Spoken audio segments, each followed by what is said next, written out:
नमस्कार, मैं हूं श्रद्धा। आप देख रहे हैं news 24। Madhya Pradesh Chhattisgarh, corona virus पूरे देश में उत्पात मचाया कोरोना वायरस में। ऐसे में हमने यानी कि न्यूज़ 24 मध्य प्रदेश छत्तीसगढ़ ने एक मुहिम चलाई और वो मुहिम थी ताकि आप तक सटीक जानकारी पहुंचे, ताकि आपकी मदद हो सके। आज इस खास कार्यक्रम में हमारे साथ जुड़ रहे हैं WeCare super speciality hospital Raipur के consultant critical care doctor Dhirendra Singh, जो कोरोना से जुड़ी समस्याओं के बारे में जानकारी देंगे। डॉक्टर, बहुत बहुत स्वागत है आपका, बहुत बहुत शुक्रिया आपका। अपने इस कीमती समय में से आपने हम लोगों के लिए वक्त निकाला, मध्य प्रदेश छत्तीसगढ़ की जनता के लिए वक्त निकाला डॉक्टर। और कोरोना जिससे हर कोई खौफजदा है, हर कोई परेशान है। बेसिक जानकारी से शुरुआत करूंगी, कोरोना से बचने के लिए क्या कुछ करें।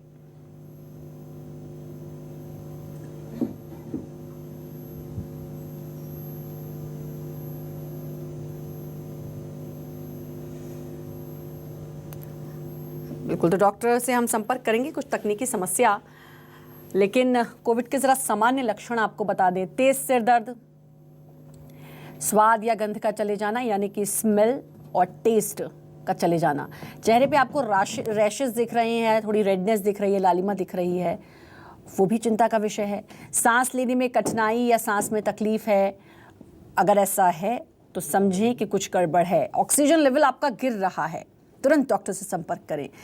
सीने में दर्द है, सीने में दर्द की शिकायत है तो उसे गैस का दर्द समझकर इग्नोर ना करें। बोलने चलने में दिक्कत हो रही है, शरीर टूट रहा है, ये गंभीर लक्षण है कोरोना वायरस के और ये नए लक्षण हैं। आंखों का लाल होना, आंखें अगर लाल दिख रही हैं लगातार, दिक्कत हो सकती है। शरीर में बहुत ज़्यादा वीकनेस करता है, जिसके नए लक्षण हैं उसमें बहुत ज़्यादा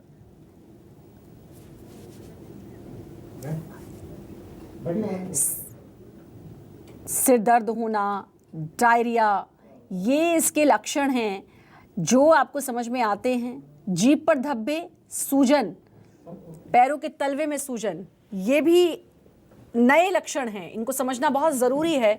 और अगर आपको ये समझ में आता है, ऐसे लक्षण हैं, दिखाई दे रहे हैं, इग्नोर करने की ज़रूरत नहीं है। डॉक्टर धीरेन्द्र हमारे साथ जुड़े हुए हैं। डॉक्टर धीरेन्द्र, कोरोना से हर कोई खौफजदा है, परेशान है। बेसिक जानकारी से शुरुआत करूंगी क्योंकि बहुत ज़रूरी है।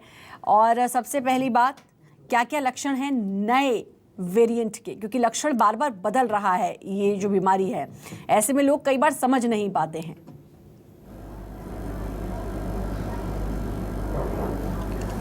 सबसे पहले तो मैं अपने दर्शकों को नमस्कार करना चाहूँगा और धन्यवाद भी कहना चाहूँगा न्यूज़ 24 को कि उसने इस मुहिम में मुझे एक हिस्सा बनाया। अभी जैसे जैसे लॉकडाउन ख़त्म हो रहा है, अभी हम लोग देख रहे हैं लोग बाहर आ रहे हैं, भीड़ में जा रहे हैं, तो हम लोग क्या गलती कर रहे हैं या क्या हम लोग सही कर सकते हैं, तो ये एक सोचने वाली बात है। और इसका उपाय क्या हो सकता है, इसके लक्षण क्या हो सकते हैं, मैं वो आपको बताऊंगा। कोविड-19 ना, कोविड-19 का मतलब है, कोविड-19 एक बेसिकली एक शॉर्ट फॉर्म है जिसमें CO का मतलब है कोरोना, VI का मतलब है वायरस, D का मतलब है डिसीज़ और 19 जैसे कि हम लोग जानते हैं वुहान चाइना से ये स्टार्ट हुआ था 2019 में, इसलिए 19 इसको डेजिग्नेट किया गया है। ये कोविड-19 एक वायरल इन्फेक्शन है, तो इसके जो साइन सिम्टम्स रहते हैं वो लगभग एक वायरल इन्फेक्शन जैसे रहते हैं, पर फ़र्क नॉर्मल वायरल इन्फेक्शन और इसमें ये है कि ये बहुत तेज़ी से फैलता है और बहुत गंभीर स्थिति को लेके आता है। लक्षण की बात करें हम लोग तो वेव 1 और वेव 2 में कुछ डिफरेंस मिले थे। तो जैसे कि नॉर्मल फ्लू में होता है बुखार, सर्दी, खांसी, बदन दर्द, सिर दर्द इत्यादि। अभी वेव 2 में जब हम लोगों ने देखा कि किसी को डायरिया हो रहा है, उल्टी हो रही है, पेट दर्द हो रहा है और आंखों में लालपन आ रहा है, तो ये इसके मुख्य लक्षण है। इसका मतलब है कि वेरिएंट चेंज हो रहा है और वेरिएंट चेंज होने की वजह से ये लक्षण भी चेंज हो रहे हैं।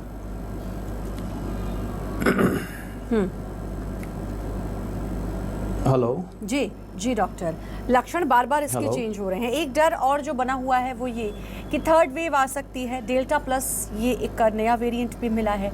22 पेशेंट्स मिल चुके हैं। आपको पता भी होगा कि अब इसको हाँ लेकर जी। स्वास्थ्य मंत्रालय की तरफ से 3 राज्य ऐसे हैं, आंध्रा और मध्य प्रदेश और महाराष्ट्र, जहां पर एडवाइजरी भी जारी की गई है क्योंकि वहां पर बहुत हाँ जी, ज़्यादा हाँ ध्यान जी। देने की ज़रूरत है। अगर मैं इस डेल्टा प्लस वेरिएंट की बात करूं, क्या है ये डेल्टा प्लस वेरिएंट?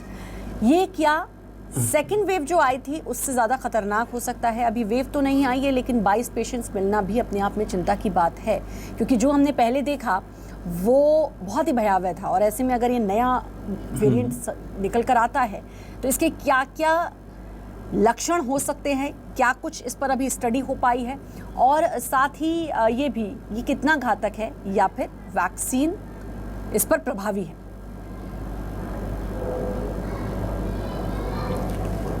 देखिए, डेल्टा प्लस जो बोला जा रहा है ये भी एक वेरिएंट है, और कितना घातक हो सकता है इसका डेटा तो अभी नहीं आया है। और हाँ, 22 नहीं 40 अप टू 40 भी इसके पेशेंट आ चुके हैं।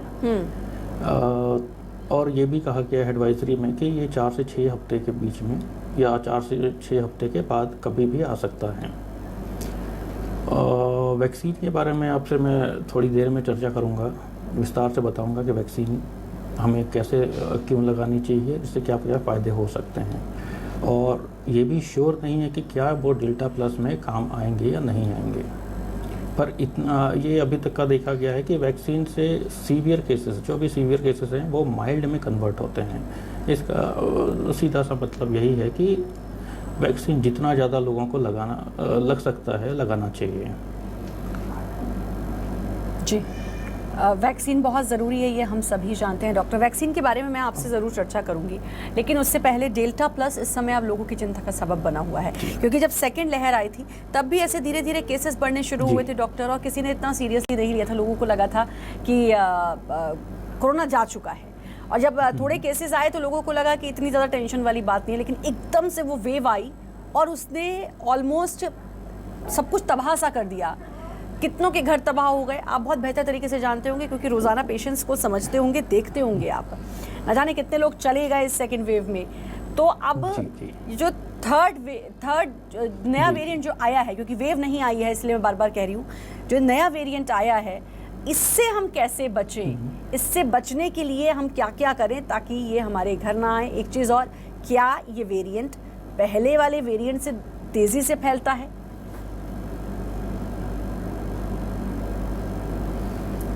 हाँ, आपने बिल्कुल बहुत ही सही कहा है इसमें कि जब फर्स्ट वेव आया था लोग डरे हुए थे, लोगों को पता नहीं था कि कैसा है ये वायरस, कैसा इफेक्ट करेगा। पर फिर भी इंडिया में ये शुरू के दिनों में लॉकडाउन होने की वजह से ये हमारे यहाँ पर लेट आया, जब यहाँ पर लॉकडाउन धीरे धीरे खुलना शुरू हुए थे। उसके बाद से नवंबर, दिसंबर, जनवरी, इस टाइम में लोगों को ये लगने लगा कि कोरोना बिल्कुल पूरी तरह ख़त्म हो गया है। सडनली जब मार्च 15 के बाद में ये स्टार्ट हुआ, हम लोग भी बिल्कुल सरप्राइज हो गए थे कि इतना तेज़ी से फैला था कि हॉस्पिटल इवन किसी जगह पे बेड नहीं अवेलेबल हो पा रहा था। तो एक वो डिप्रेसिव कंडीशन था। अवेलेबल की बात अलग है, उसमें गवर्नमेंट डॉक्टर्स, हॉस्पिटल सारे असहाय लाचार नज़र आ रहे थे। तो अगर हम लोग वेव फर्स्ट और सेकंड को देखें तो जब फर्स्ट वेव से सेकंड वेव में कन्वर्ट हुआ है वो इतना घातक हुआ है, कितने ऐसी मॉर्टिलिटी हुई हैं, इवन अभी भी मॉर्टिलिटी हो रही है पोस्ट कोविड जो केसेस हो रहे हैं।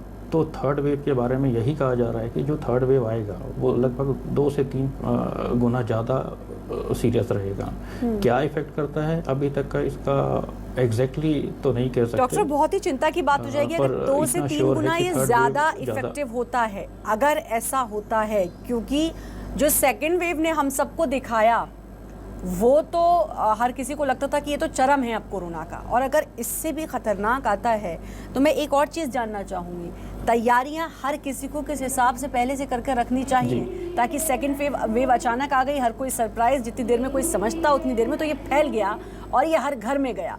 तो अब क्या कुछ हमें तैयारियां पहले से कर लेनी चाहिए? एहतियात कौन सी हैं जो पहले से बरत लेनी चाहिए? दूसरा, जो लोग अब वैक्सीनेटेड हैं, जिनको दोनों डोज लग चुकी है या जिनको एक डोज भी लग चुकी है, तो क्या इसके बाद चिंता थोड़ी कम करनी चाहिए? देखिए, बहुत ही सरप्राइजिंग ये बात है कि वैक्सीन के बारे में अगर जो बात हो रही है, तो वैक्सीन में लगवाने के लिए बार बार मैं इसलिए निवेदन कर रहा हूँ, विनती इसीलिए कर रहा हूँ कि लास्ट जो वेव हुआ था, सेकेंड वेव में, तो हमारे यहाँ पर इवन हमारे खुद के हॉस्पिटल में इवन रायपुर में भी बहुत सारे हॉस्पिटल में ऐसे हुए हैं कि जो सिंगल वैक्सीन जिन्हें लगा है वो कुछ ही पेशेंट आए हैं और जिन्हें माइल्ड से मॉडरेट कंडीशन है, और बहुत ही कम पेशेंट है जो सीवियर कंडीशन हुआ है। हमारे पूरे स्टाफ वैक्सीनेटेड हैं, वो पूरे टाइम काम कर रहे हैं, उनमें से एक भी स्टाफ को ये इन्वॉल्व नहीं हुआ है। तो वैक्सीनेशन के लिए बार बार फोर्स किया जा रहा है। अब रही बात, हमें इतना श्योर नहीं है कि ये 100% वैक्सीन काम करेगा। तो प्रिकॉशन बोला जाता है, precaution is better than cure. तो जितना ज़्यादा प्रिकॉशन रखेंगे हम, शायद क्योर की ज़रूरत नहीं पड़ेगी। तो हमारा सेम है जो सेम फर्स्ट कोविड में किए थे, सेकंड कोविड में किए थे, सेम वही करना है। हमें कोई भी संक्रमित व्यक्ति के पास नहीं जाना है, मास्क पहनना है, डिस्टेंस मेंटेन करना है, अननेसेसरी किसी भी भीड़ वाली जगह पे नहीं जाना है। ये सिंपल सा फंडा है, इसमें कोई भी रॉकेट साइंस नहीं है। इसलिए इसका क्योर की तरफ ना जाके हम प्रिकॉशन ही ले लें, बहुत कुछ क्योर हो जाएंगे। प्रिकॉशंस बहुत ज़रूरी हैं, और वो प्रिकॉशंस क्या क्या हैं? वो प्रिकॉशंस में मास्क, सैनिटाइज़र, 2 गज़ की दूरी। हालांकि ये भी कहा गया कि जो डेल्टा प्लस है इसमें 2 गज़ की दूरी भी प्रभावी नहीं होगी। इसके अलावा वो कौन से प्रिकॉशंस हैं जो हमें बरतने चाहिए? खान पान की भी मैं बात कर रही हूँ डॉक्टर।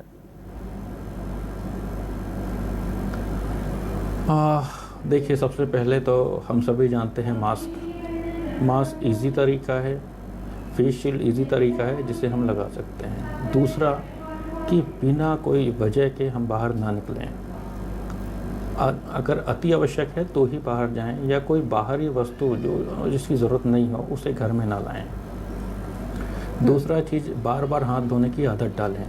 अगर साबुन है तो 20 सेकंड तक का हाथ धोएं। उसके WHO ने 7 स्टेप्स बताए हैं, उस तरीके से धोएं। और अगर वो नहीं है, सैनिटाइज़र का भी यूज़ कर सकते हैं जिसमें 60% अल्कोहल रहता है। और रिपीट की वैक्सीनेशन ज़रूर करवाएं। और अपने जो भी आपके कलीग्स हैं, आपके रिलेटिव्स हैं, उन्हें भी बोलिएगा कि वो भी वैक्सीन लगवाएं। बिल्कुल, हम डेली अपील करते हैं कि वैक्सीन ज़रूर लगवानी है। इस मंच से, न्यूज़ 24 मध्य प्रदेश छत्तीसगढ़ के मंच से हम डेली अपील करते हैं, डेली डॉक्टर से बात करते हैं, और डॉक्टर से भी कहते हैं कि आप भी अपील करें कि आपकी बात बहुत अच्छे से लोग समझेंगे कि डॉक्टर हैं। डॉक्टर जब कहते हैं कि वैक्सीन लगवाना ज़रूरी है तो फिर लोग इस बात को समझते हैं। थोड़ा बच्चों के बारे में जानना चाहूँगी, क्योंकि बार बार ये बात कही जा रही है कि जो 3rd वेव है वो बच्चों के लिए हानिकारक है। वेव नहीं आई है, लेकिन अगर मैं डेल्टा प्लस की बात करूं डॉक्टर, तो क्या ये बच्चों के लिए ज़्यादा हानिकारक है? जी, बच्चों के लिए हानिकारक इसलिए है कि बच्चे अभी वैक्सीनेटेड नहीं हैं। दूसरा चीज़, बच्चे अपने साइन सिम्टम्स नहीं बता सकते हैं। थोड़े बड़े बच्चे हैं तो वो बता सकते हैं कि हाँ, ये मुझे ये हो रहा है, ऐसा हो रहा है। पर बहुत ज़्यादा छोटे बच्चे वो कुछ भी नहीं कह सकते। मोस्टली उनमें पेट दर्द यही होता है, तो बच्चे इससे अफेक्ट हो सकते हैं, ज़्यादा होने के चांसेस ज़्यादा हैं। और एक गॉड गिफ्ट है कि बच्चे अभी तक फर्स्ट और सेकंड वेव में प्रोटेक्टेड रहे हैं। पर जैसा हर जगह बोला जा रहा है, इसको नज़रअंदाज नहीं करना चाहिए कि बच्चे इसमें बहुत ज़्यादा इन्वॉल्व हो सकते हैं। अच्छा, बच्चों के लिए तो वैक्सीन पर भी अभी काफ़ी प्रैक्टिस भी चल रही है, काफ़ी रिसर्च भी चल रही है, क्योंकि बच्चों को अभी तक वैक्सीन नहीं लगी है। बड़ों को वैक्सीन लगनी शुरू हो गई है, तो कहीं ना कहीं एक ढांढस ये बंधा रहता है कि चलो वैक्सीन लगी है तो अब प्रभाव बहुत कम है, होगा भी तो छूकर निकल जाएगा, बहुत ज़्यादा दिक्कत नहीं देगा कोरोना। बच्चे इस समय हर माँ बाप के लिए चिंता बनी हुई है कि कैसे बच्चों को बचाएं। वैक्सीन की अगर मैं बात करूं, क्या कुछ चल रहा है, कब तक आसार हैं कि वैक्सीन बच्चों को भी लगनी शुरू हो जाएगी, और किस उम्र से शुरुआत होगी बच्चों की जिनको वैक्सीन लगेगी? देखिए, अभी भी इसका कोई ऐसा प्रमाण नहीं आया है कि वैक्सीन कब से स्टार्ट हो सकती है। पर हाँ, ट्रायल उनमें चल रहे हैं, और मोस्टली जो थोड़े से बड़े बच्चे हैं, मतलब अभी 6 से लेकर 18 साल के बीच में इनमें सबसे पहले स्टार्ट किया जाएगा, उसके बाद में फिर नीचे वाले बच्चों को स्टार्ट किया जाएगा। बच्चों में इफ़ेक्ट तब होगा या फिर कोरोना वायरस हो सकता है जब उनके घर में किसी को कोरोना होगा, तो ज़्यादा बेटर है कि बड़े जो उनके करीबी हैं वो उससे प्रोटेक्ट रहें। और कुछ वैक्सीन से ट्रायल में हैं अभी, और जल्दी इसकी उम्मीद की जा रही है कि कुछ जल्दी वैक्सीन आ जाएंगे। अब बच्चों के खान पान का क्या ख्याल रखें? बहुत छोटे बच्चे जो सिर्फ माँ के दूध पर ही निर्भर होते हैं या माँ का दूध नहीं पीते हैं, तो फिर उनको उसके लिए उनके पास ऑप्शंस होते हैं, कुछ और विकल्प होते हैं। लेकिन 6 महीने से पहले बच्चे सिर्फ दूध पर ही डिपेंड होते हैं, चाहे वो माँ का हो चाहे वो आर्टिफिशियल मिल्क हो। अब ऐसे बच्चों को कैसे बचाना है? ऐसे बच्चों के इम्यून को कैसे स्ट्रॉन्ग रखना है? क्योंकि बड़ों के लिए तो बोल दिया जाता है कि आप ये खाएं, ये चीज़ें खाएं, इससे आपका इम्यून स्ट्रॉन्ग होगा। लेकिन बच्चे तो सिर्फ माँ के दूध पर निर्भर हैं, और वो भी अगर नहीं मिल पा रहा है तो आर्टिफिशियल मिल्क। हाँ, देखिए, सबसे बड़ी बात तो यह है कि बच्चे माँ का दूध पी रहे हैं और दूध के अलावा किसी चीज़ को लेने की ज़रूरत नहीं है। और दूसरा चीज़ ये है कि अगर उन्हें कोई खान पान की ज़रूरत भी नहीं है। हाँ, उनकी माँ कैसे उनको दूध पिलाती है ये इम्पोर्टेंट है। तो अगर जब भी दूध पिलाना हो तो उस एरिया को क्लीन करें, किसी भी चीज़ से, अल्कोहल युक्त कोई भी पदार्थ जैसे सैनिटाइज़र वगैरह से उसे क्लीन करें, उसके बाद में वो पिलाएं, तो इससे बच्चे सेफ रह सकते हैं। तो ये ज़रूरी है बच्चों का ख्याल रखना। अब ज़रा हम अपने खान पान की भी डॉक्टर बात कर लें, क्या क्या चीज़ें ऐड करनी है बहुत ज़रूरी हैं अपने डेली के शेड्यूल में। कोरोना आने से तो पहले मैं खुद अपनी बात करूं या फिर मैं अपने आसपास के लोगों की बात करूं, मीडिया ऐसी जगह है जहां पर कई बार समय नहीं मिलता खाने का, शेड्यूल्स बिगड़े होते हैं, शिफ्ट्स वाइज काम होता है, तो कभी भी कुछ भी खा लिया, कुछ नहीं मिला तो बाहर से लेकर खा लिया। ये इस तरीके की एक रूटीन हो जाता है लोगों का, रोज़ाना का ये है। तो अब जो शिफ्ट्स वाइज काम करते हैं, कुछ लोग नाइट शिफ्ट्स में काम करते हैं, कुछ लेट नाइट शिफ्ट्स में काम करते हैं, क्या दिनचर्या और खाना उनका कैसा होना चाहिए? कोरोना से पहले तो ऐसा था कि चलो सब कुछ चल जाता था, लेकिन कोरोना आने के बाद अब कोरोना ने समझाया कि हेल्थ इज़ वेरी इंपॉर्टेंट और इसका ख्याल रखना बहुत ज़रूरी है।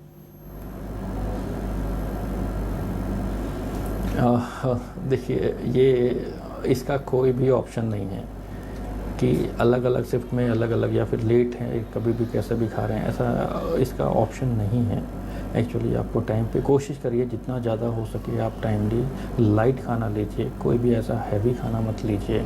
अगर कोई स्मोकिंग करता हो या फिर अल्कोहल लेता हो तो उनको ये सब छोड़ना चाहिए, क्योंकि देखा गया है जो कोरोना उन्हीं मरीजों को जिसको ऑलरेडी कोमोर्बिडिटी है, जो डायबिटिक हैं, हाइपरटेंसिव हैं, उनको ज़्यादा होने के चांसेस हैं।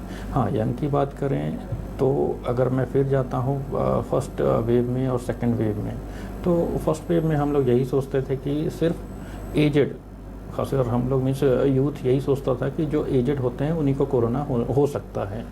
पर जो सेकंड वेव आया था, सेकंड वेव में एजेड तो हुआ है, साथ में बहुत सारे यंग पेशेंट को भी कोरोना हुआ है। मीन्स मोर देन 20 to 50 ऐसे पेशेंट को कोरोना हुआ है, इवन सीवियर हुआ है, मोर्टेलिटी हो गया।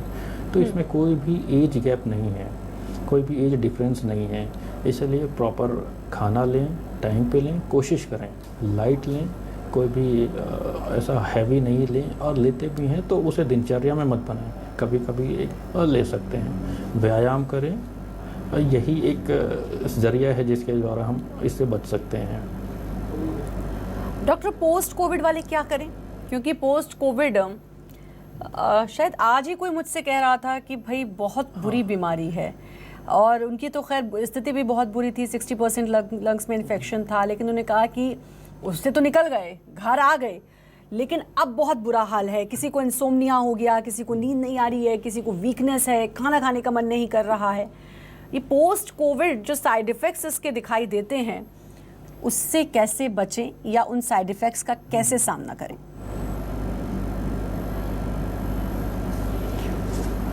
देखिए, हमारे पास में बहुत सारे पेशेंट ऐसे हैं जो कॉल करते हैं 10 to 15 डेज़ आफ्टर कोविड के 10-15 दिन के बाद में फ़ोन कर रहे हैं कि उनको वीकनेस है, बदन दर्द है, अभी भी कभी कभी बुखार रह रहे हैं। थोड़ा सा चलते हैं तो उन्हें थकावट तुरंत हो जाती है, नींद नहीं आती है, डिप्रेशन होता है। ये पोस्ट कोविड के लक्षण हैं। इससे बचाव के तरीके हैं, कोई भी ऐसा चीज़ या ऐसा माध्यम जो निगेटिविटी फैलाता हो, जैसे कि हम मोबाइल देखते हैं, रूटीनली मोबाइल देखते हैं या फिर टीवी देखते हैं, उसमें बार बार कोविड से ये हो जाता है, कोविड से वो हो जाता है, इस निगेटिविटी को दूर करें। कोई भी निगेटिविटी अपने पास में नहीं रखें। प्रॉपर खाना खाएं, खान पान का अच्छे से ध्यान रखें और बिल्कुल लाइट एक्सरसाइज करें। हाँ, कंटिन्यूस अपने ट्रीटिंग डॉक्टर या फिर डॉक्टर से आप सलाह ले सकते हैं कि अभी आपको क्या करना है।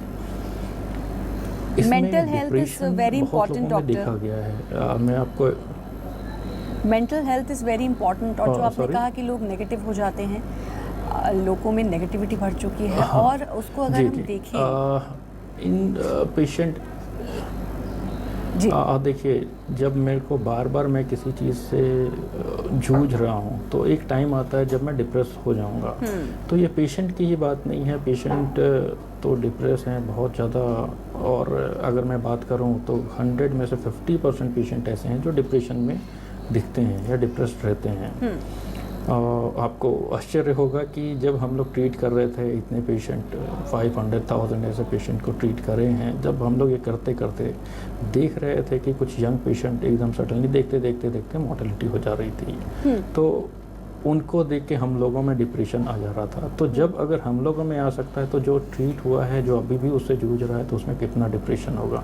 वही डॉक्टर मैं जानना चाह रही थी कि कोई भी एक यात्रा सी होती है और ये बहुत ही ख़राब यात्रा है उस पेशेंट्स की, बहुत ही वाहियात यात्रा हम इसे कह सकते हैं कि आपको पता चला आपको कोविड हुआ, कुछ के साथ ऐसा होता है 3-4 दिन बाद तबीयत ख़राब हुई, ऑक्सीजन की ज़रूरत पड़ी, हॉस्पिटल में एडमिट हुए, बीच में सिचुएशन थी कि बेड नहीं मिल रहे, वो उससे भी जूझना है, ऑक्सीजन नहीं मिल रही उससे भी जूझना है, खुद को भी परिवार वालों को। जैसे तैसे ऑक्सीजन या बेड का इंतज़ाम होता था, आप एडमिट हुए। कई लोगों के साथ नौबत ये कि वो आईसीयू में चले गए, फिर वेंटिलेटर पर चले गए, और फिर जो किस्मत वाले थे, जिन पर ईश्वरीय कृपा थी, वो ठीक होकर आ गए। लेकिन जो ये इनकी इतनी ख़राब ये जर्नी रही, इससे अब कैसे निकलें, वो तो दिमाग में चलती रहती है। तो मेरा क्वेश्चन ये है कि हम मेंटली कैसे खुद को स्ट्रॉन्ग करें, ख़ासकर वो लोग जिन्होंने इस पूरी जर्नी को तय किया है।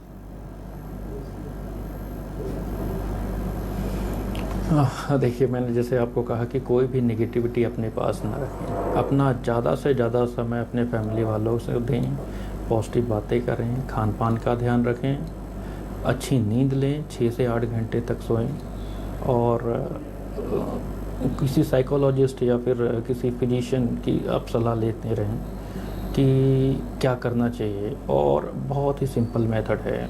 अगर आपको ऐसा लग रहा है कि आप इस कोविड से सीवियरिटी की ओर जा रहे हैं, तो बहुत बेसिक टेस्ट है, मैं आपको बताता हूँ। बहुत ही सिंपल इंस्ट्रूमेंट है, एक है थर्मामीटर, दूसरा है ऑक्सीजन प्रोब। थर्मामीटर से आप चेक करते रहें कि बुखार है कि नहीं है, आ रहा है कि नहीं है। दूसरा सैचुरेशन, आपका सैचुरेशन ऑक्सीजन लेवल शरीर में कितना है, इससे ये क्लियर होगा। तो जैसे जैसे आपको पता चलता रहेगा यह, तो साथ ही साथ आप कोई भी ब्रीदिंग एक्सरसाइज भी कर सकते हैं। बिल्कुल लाइट करें इनिशियली, और जैसा डॉक्टर कहते हैं उस हिसाब से फिर आप धीरे धीरे बढ़ाएं। ब्रीदिंग एक्सरसाइज से कुछ इंस्ट्रूमेंट आते हैं जिसके वो हम लोग इंसेंटिव स्पायरोमेट्री कहते हैं। तो इस द्वारा धीरे धीरे रिकवरी के चांसेस हो सकते हैं। अभी 21 जून को योगा डे था, उस दिन तो खैर सब लोग योगा करते हैं, और आजकल एक चलन हो गया है कि आप फ़ोटो ज़रूर पोस्ट कर दो, और ये एक ट्रेंड सा है। 21 जून को तो हर कोई फ़ोटो पोस्ट कर देता है योगा करते हुए, लेकिन 21 जून के अलावा बाकी जितने 364 दिन होते हैं, उसमें कितना ज़रूरी है योगा करना, ख़ासकर पोस्ट कोविड पेशेंट्स की अगर मैं बात करूँ तो। हाँ, देखिए, योगा तो मैंने ज़्यादा नहीं किया है, पर मुझे इतना पता है कि योगा एक लाइट और थोड़ा हैवी टाइप के होते हैं। तो बिल्कुल लाइट योगा करें, हैवी की तरफ नहीं जाएं। और जैसा फिजिशियन कहते हैं कि कैसा योगा करना चाहिए, फिजियोथेरेपिस्ट या योगा स्पेशलिस्ट, तो उनको फॉलो करना चाहिए। योगा में सिंपल ब्रीदिंग एक्सरसाइज का ज़्यादा यूज़ करें, उससे फ़ायदा मिल सकता है। प्राणायाम काम करेगा अगर हम योग में प्राणायाम करते हैं, बिकॉज कोरोना की हम बात करें तो ब्रीथ से ही सब कुछ इसका रिलेशन है, और ब्रीदिंग प्रॉब्लम ही होती है इसमें। जब आप क्रिटिकल होते हैं तो प्राणायाम काम करेगा? नहीं, मैं एक बात कहना आपको भूल गया था कि बहुत हैवी एक्सरसाइज करने से जो अभी दिख रहा है कि कुछ पेशेंट ठीक होने के 1 महीने या 2 महीने के बाद में सडनली कार्डियक अरेस्ट हो जा रहे हैं, इसका कारण ये है कि सडनली ऑक्सीजन की कमी। दूसरा ये है कि हमारे जो भी वेन्स है उसमें थक्का जमते हैं और थक्का सीधा हार्ट को ब्लॉक करते हैं। तो इसलिए मैं बार बार बोल रहा हूँ कि कोई भी एक्सरसाइज है वो बिल्कुल लाइट से स्टार्ट करें, मैक्सिमम की तरफ जाने की ज़रूरत नहीं है, लाइट से बिल्कुल मॉडरेट करें जी, बहुत ज़रूरत इसमें है। हो सकता है कि 4-6 महीना लगे, हो सकता है किसी को साल रखें। बहुत बहुत शुक्रिया डॉक्टर, आपका बहुत अहम जानकारी, लोगों के लिए बहुत ज़रूरी है ये जानकारी पाना, और आपने न्यूज़ 24 मध्य प्रदेश छत्तीसगढ़ के दर्शकों को इतने अच्छे सुंदर तरीके से बताया कोविड से कैसे निपटें, थर्ड वेव आने से पहले कैसे एहतियात बरतें। बहुत बहुत शुक्रिया आपका डॉक्टर, अपना कीमती समय देने के लिए। फिलहाल हमारी इस खास पेशकश में इतना ही, बाकी खबरों के लिए लगातार बने रहिए न्यूज़ 24 मध्य प्रदेश छत्तीसगढ़ के साथ।